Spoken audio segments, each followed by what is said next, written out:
How's it going, everybody? Welcome back to the channel. Now, I'd like you to picture this scenario here. You're excited to go for a bike ride. So you put on your bibs, you put on your jersey, you put on your socks, your shoes, your helmet, you pump up your tires, your bike is ready to go. You turn on your Garmin Edge device, and it's at 0%. Now, this is a common issue with Garmin devices where you leave the device charged, you use it the day before, right? You leave it at 60, 70, 80%, you turn it off, you go back the next morning, and it's at 0%. Now, this is a well-documented issue. If you look at the Garmin forums, you'll see quite a few people who have complained about this problem, and there doesn't seem to be an actual solution on the Garmin forums. However, I have found a solution that has worked for me, and I'd like to share it with you guys. So today I'm going to walk you through some basic solutions that Garmin does recommend and may fix your problem, and then one other solution which is slightly more involved but still pretty basic, which for me has completely resolved the issue and I've no longer had this annoying problem. So thank you for watching today. I hope this is helpful. If it's helpful, please consider liking and subscribing to the channel. Let's get into the fixes.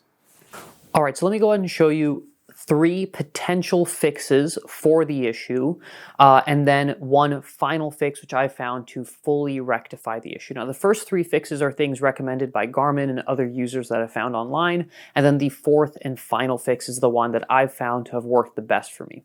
So starting with the most basic fix, and this is more of a solution rather than a fix, some people report that while you hold the power button, when it gives you the option of sleep or power off, if you choose sleep rather than power off, it'll actually not discharge overnight. Now, again, in my opinion, this is really more of a workaround than a solution. You're still going to have the issue potentially, so I don't really call it a fix, but it may work for you. And if you don't want to invest the time to try to further investigate the issue, that may be something that works. Potential solution number 2 is going to be to go into the menu over here, and then you're going to scroll on down until you find System, and then you're going to find About, and then you're going to go ahead and click Software Update.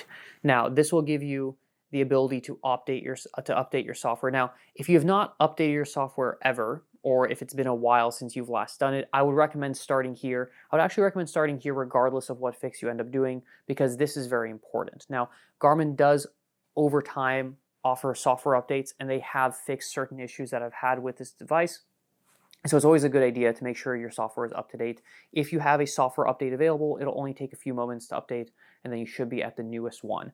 I'm currently at version 13.73, which is as of December 2022, the most up-to-date version.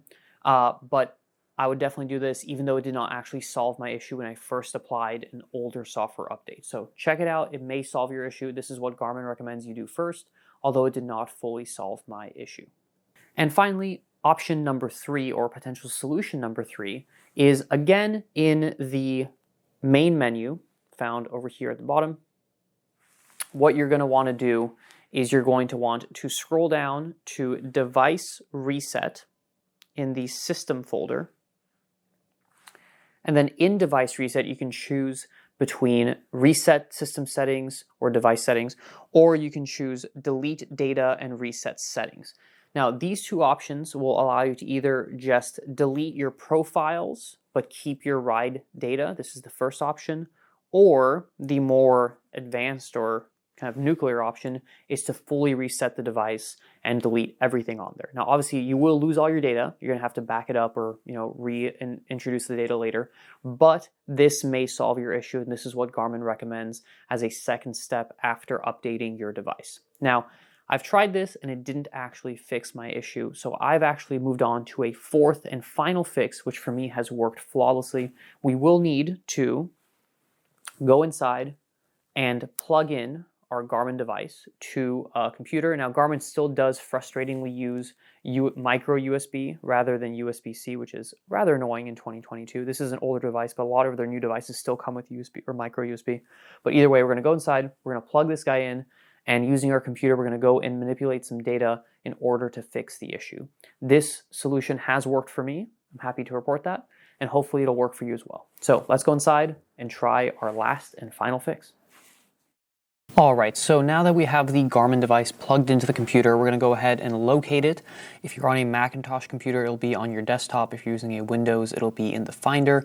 And then in the Garmin device, you're going to find the Garmin folder. We're going to go ahead and open that up to reveal all of the files.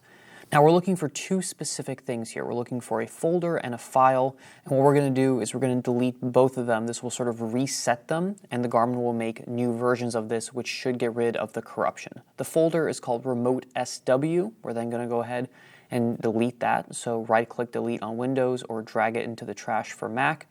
And then the file we're looking for is going to be a little bit higher up here on the list, and that is a file called garmindevice.xml.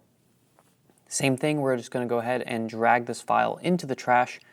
And then to make sure we actually fully delete these files, you're going to go ahead and empty the trash or the recycle bin, as it's called on Windows, and this will actually delete the files. Once we do that, we can go ahead and safely eject our Garmin device.